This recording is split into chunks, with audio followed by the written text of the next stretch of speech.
जी? अरे हम क्या कहेंगे, हमें मोदी योगी चाहिए और क्या कहेंगे। बढ़िया, मोदी योगी हमें मोदी योगी चाहिए। उन्हीं मोदी योगी पे आरोप लगाया। अरे वो कुछ भी लगा दे। बहराइच में जो पथराव हुआ है उसमें भी इनकी साजिश है। अरे मूर्ख आदमी कौन समझाएगा, मूर्ख तो मूर्ख ही होते हैं, समझदार समझदारी से काम करके जाते हैं। एक मिनट बोल लेना। जो मोदी योगी जी ने जो काम करे ना, टारगेट टॉपर के हैं, वो आज तक किसी ने नहीं करे, नहीं करेंगे। मेरी एक वोट है, जब तक वो सत्ता पर रहेंगे मैं उनको अपनी वोट उनको दूंगा, अदा करूंगा। टॉपर काम किए हैं। अब ऐसे क्या है, मैं किसी के सिर में हेलमेट बांधने लगूं, लड़ाई करने लगूं, ये तो मेरी मूर्खता है ना। तो ये दोनों राजा टॉपर राजा हैं, इसलिए इनकी जीत है। कहने को तो कोई भी कुछ कह देता है। इनके राज में आज भी मौत ले रहे हैं किसान। हाँ, फुल टॉप मौत आ रही है। पर यहाँ अखिलेश कहते हैं कि वहाँ का प्रशासन कमजोर है, इसलिए बहराइच जैसे मैडम एक मिनट सुनिए, एक मिनट।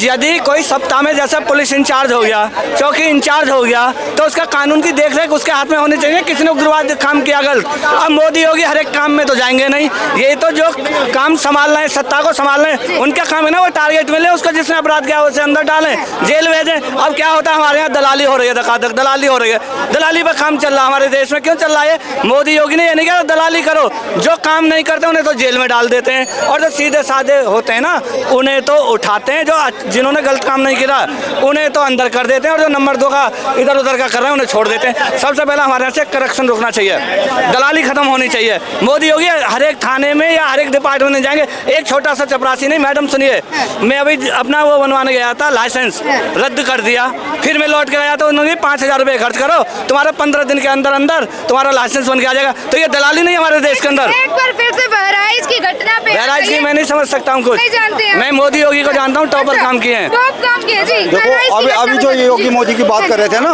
योगी जैसा प्रशासन और सख्त शासन ये इन मामलों में अभी तक ना यूपी में हुआ है ना होगा। इससे पहले हमने अखिलेश की भी सरकार थी, ये इस तरीके के दंगे आए दिनों की बात होती थी, रोजमर्रा की बातें हुआ करती थी। मुजफ्फरनगर जल रहा होता था, वहाँ सफाई में डांस चल रहा होता था। लेकिन मैं ये बोल रहा हूँ, हर बात के लिए हम जो है सरकार को दोषी नहीं दे सकते, इसके लिए समाज को भी अपनी जिम्मेदारी को लेना पड़ेगा। जिस समाज से जुड़े हुए लोग ये जो पत्थरबाजी करते हैं या दंगा फसाद करते हैं, चाहे वो कोई भी है, चाहे हिंदू मुस्लिम सिख ईसाई कोई भी है, उस समाज या जाति से जुड़े हुए लोगों को बाहर आना चाहिए। ऐसे गुनाहगारों को सजा दिलाने में सरकार की मदद करनी चाहिए, और उन लोगों को जो है ना पनिशमेंट दिलाने के लिए आंदोलन खड़ा करना चाहिए उस जाति और उन लोगों से, तब जाके हमारा भाईचारा बढ़ेगा। ऐसा भाईचारा नहीं बढ़ेगा कि हम जो है विक्टिम कार्ड खेलते रहेंगे। तो ये जो है मैं चाहता हूँ कि जो जिस जाति या धर्म से जुड़ा हुआ आदमी कोई इस तरीके की घटना करता है ना, उस धर्म या जाति से जुड़ा हुआ आदमी आ गया है, तब जाके वो होगा। और जैसे ऐसे क्या कारण है कि हर बार पथराव मुस्लिम कम्युनिटी द्वारा हिंदुओं की यात्राओं पे किया जाता है? क्या कारण लगते हैं? ये कैसी मानसिकता है? ये मानसिकता जो है ना, वो नहीं, मैं इसके बारे में कमेंट नहीं करना चाहता, लेकिन मैं ये कहना चाहता हूँ कि जिन्होंने भी ये गुनाह किया है, योगी शासन में वो ना कभी बचा है और ना वो बचेगा, और योगी जैसा प्रशासन कभी देखने को नहीं मिला है, और ये जो उनको पक्का सजा मिलेगी। और ये जो पत्थरबाजी और इस तरह की घटनाएं ना बड़ी शर्मनाक है, दुखदाई है, और उन आदमियों को जो है ना बहुत बुरी सजा मिलनी चाहिए। और वो योगी प्रशासन इतना मजबूत है योगी जी के राज में, तो ऐसे हादसे क्यों हो रहे हैं? देखो पिछले 9 साल से योगी शासन में, पिछले 8-9 साल से योगी शासन में कोई ऐसी घटना नहीं हुई। मुझे लगता है कहीं ना कहीं जो है ना उनके जो शासन को बदनाम करने की भी एक साजिश हो सकती है। क्या लग रहा है, कौन ये बदनाम कर रहा है? मुझे नहीं, कोई हो सकती है शासन, जो लोग सत्ता में नहीं आ पा रहे ना सीधे तरीके से, जिनको कोई मुद्दे नहीं मिल रहे, उनको कोई ना कोई जो है नया मुद्दा जो है उठाने का जो मौका मिल जाए। लेकिन वो ये भूल रहे हैं कि ये बाबा का शासन है, यहाँ पे बाबा जो है ना दूध का दूध और पानी का पानी कर देगा। हाँ जी सर, क्या नाम है? सुभाष। सर, क्या कुछ कहेंगे बहराइच में जो हिंदुओं की यात्राओं पे पथराव हुआ, इस पे क्या आपकी ओपिनियन? अच्छा, हर बार देखने को ये मिलता है कि मुस्लिम कम्युनिटी द्वारा हिंदुओं की यात्राओं पे पथराव होता है, चाहे वो गणेश चतुर्थी हो, चाहे वो ये दुर्गा पूजा की यात्रा हो। एक्चुअली क्या है, ये सब पॉलिटिक्स चल रही है, हम लोगों को दिखाया कुछ और जा रहा हो कुछ और रहा। अच्छा। हाँ, क्या दिखाया जा रहा है? सच्चाई तो ये है कि वोट डालो शासन करो। हाँ। अंग्रेज वाली पॉलिटिक्स चल रही है, इससे अलावा कुछ नहीं है। ये सब कुछ ड्रामा है आपका ध्यान उधर भटकाने के लिए। अब इलेक्शन के लिए वो उधर मशीनों को वो हाईजैक किया जा रहा है। ठीक है, हरियाणा में हमने देख लिया और जगह देख लिया। बैलेट पेपर सेट करवा के दिखा दो, अगर पब्लिक आपको सपोर्ट करती है तो आप जीतेंगे या नहीं। सर ये बताइए, ये जो यात्रा थी हिंदुओं की यात्रा दुर्गा पूजा की, किसी की आस्था को आहत पहुंचाया जा रहा है, पथराव किया जा रहा है, क्या ये सही है? ये सारे पॉलिटिक्स के स्टंट हैं और बहुत पुराने स्टंट हैं। अपने ऊपर हमला दिखा करके दूसरे को कैसे बदनाम किया जाता ये है। देखिए, एक युवा को इसी हादसे द्वारा 16 गोलियां लगती हैं और उसके नाखून तक निकाल लिए जाते हैं। वो उस युवा की मूर्खता है कि वो उसको झंडे को हटा के आप अपना झंडा लगा रहे हैं, ये उसकी मूर्खता है। जो कानून को हाथ में ले रहा है उसकी मूर्खता नहीं है सर। कानून को तो हाथ में लेना पड़ेगा।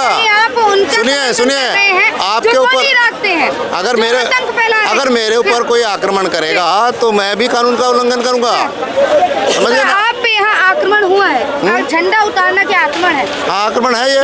इसलिए मान लेते हैं कि धर्म जो है, इनका धर्म की भावना पे है, तो क्या कानून हाथ में ले लिया जाएगा? क्या गोलियां मार के हत्या कर आज ये जो चल रहा है ना, कानून से कोई डर नहीं रहा। अच्छा, समझ गए?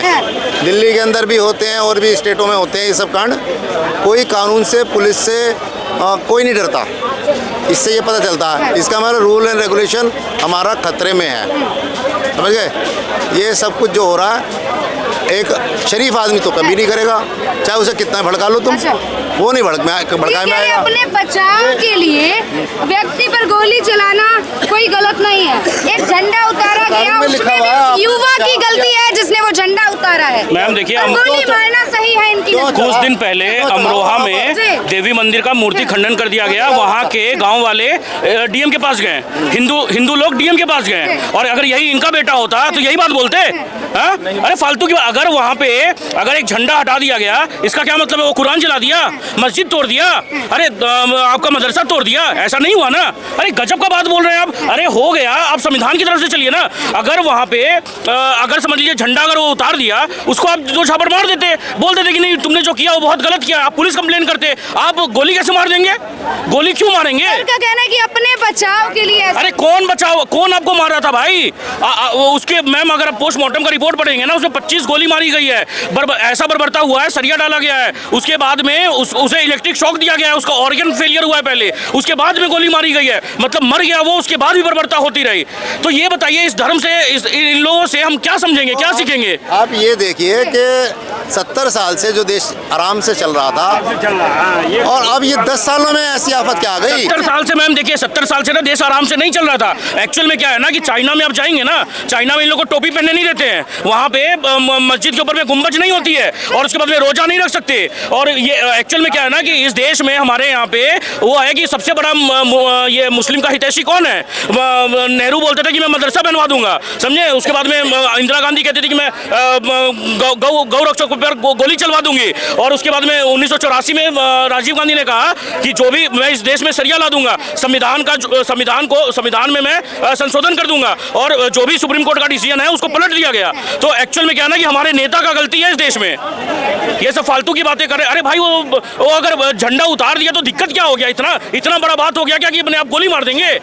अरे गजब है। अभी एक नहीं 16 ये मानसिकता आती कहाँ से कि 16 गोलियां मारने के बाद भी इलेक्ट्रॉनिक शॉक दिया गया, आपने देखा पोस्टमार्टम रिपोर्ट में, पोस्टमार्टम रिपोर्ट है ये। मेरे से जितने मर्जी पोस्टमार्टम करवा लो, जो मर्जी लिखवा लो, बात कह रहे थे, जो मर्जी लिखवा लो। अगर वो सुसाइड करके मरा है तो उसको आप मर्डर दिखा देंगे। अरे पोस्टमार्टम रिपोर्ट में 7 बार छर्रे मारे गए हैं सीने में, ठीक है ना? पहले लात घुसे पड़े, उसके बाद छर्रे मारे गए हैं सीने में, उसके बाद पूरे 25 गोलियां मारी गई है। और इनके नजर में वो दंगा ही हुआ। अरे पता नहीं कौन सा नशा करके आए हैं यहाँ पे। दिल्ली वाले जो सरकार लगता है 2 बोतल जो फ्री दे रहे हैं ना, वही नशा करके यहाँ पे बोलने आ गए। बेटा नहीं चचा, अरे गलत हुआ है, सीधे से बोलिए गलत हुआ। पोस्टमार्टम जहाँ होता है वहाँ जाके देखो पहले, फिर मेरे से बात करो। एक मिनट, पोस्टमार्टम हाउस नहीं देखे क्या? अखिलेश सरकार में सुनिए, जब अखिलेश की सरकार थी ना तो 18 महीने में 28 दंगे हुए थे, और उसमें से सबसे बड़ा दंगा था मुजफ्फरनगर वाला दंगा। क्या इनको याद है या पता नहीं है? पॉलिटिक्स थी, मुजफ्फरनगर का दंगा भी पॉलिटिक्स थी। बिल्कुल। आप तो कह रहे हादसे ही नहीं हुए भाई, आप कह रहे हैं 70 वर्ष में कोई हादसे नहीं हुए, 10 वर्ष में आपको हादसे नजर आ रहे हैं। आजकल आप क्या देख रहे हो? नशा। नहीं, नशे की बात नहीं कर रहा मैं। 2-3 बंदे बाइक पे जा रहे हैं, 2 बंदे पैदल जा रहे हैं। देखिए ये हादसा और बहराइच में हुआ हादसा बहुत अलग है सर। बहराइच के हादसे को आप एक ट्रैफिक वाले दिन हुआ ये। बता रहे हैं, एक्सीडेंट इशू बता रहे हैं आप। एक्सीडेंट इशू नहीं है, ये जरा जैसी बात पे दिमाग में गोबर भरा हुआ लोग के मर्डर कर देता है, जरा सी बात पे। मर्डर किसने किया? जिनके दिमाग में गोबर था वही ना। वही तो कह रहा हूँ, वही तो मैं कह रहा हूँ। फिर मर्डर किया ना। अरे जो मर्डर हुआ है उसको आप गलत बोलिए ना कि मर्डर हुआ है तो गलत हुआ है। ऐसे संस्कार कौन दे रहा है? संस्कार? अरे मस्जिद सुनिए से सुनिए सुनिए, जो उस लड़के को मारा है, सुनिए, राम गोपाल मिश्रा को जो मारा है, हम चचा को कहेंगे वैसे ही संस्कार अपने बच्चे को दे दीजिए, बात खत्म। दीजिएगा क्या मंजूर करते हैं आप? देखो बेटा, तुमसे ज्यादा उम्र है, तुमसे ज्यादा तजुर्बा है, हर तरह की सरकारें हमने देखी हैं। हाँ बिल्कुल, इसलिए हम कह रहे हैं 10 सालों में ही आग लगी है, 70 साल आग ही नहीं लगी थी। 70 साल का इतिहास क्या रहा है देश का, बताइएगा जरा, हम सारे बताते हैं। फिर बहुत ऊपर जाओगे, बहुत भाई यूपी में जो दंगा हुआ, आप 10,000 में दंगा हुआ, सीताराम जय सीताराम। 10,000 रुपए कमाने वाला 10,000 रुपए कमाने वाला अपने परिवार को पालता था। आज साला तुम 50,000 रुपए कमाने के बाद में भी तुम्हारा कुछ नहीं बचता, कुछ नहीं बचता। भटका रहे हैं। देखिए आप बहराइच से 10,000 रुपए छोड़ा था सोना, ये कहता कि आपका मंगलसूत्र चोरी कर लेंगे। देखिए मैं क्या कह रही हूँ, कर लिया, 78,000 रुपए सोना पहुंच गया। क्या नाम है सर? बहराइच में जो हादसा हुआ उससे कितना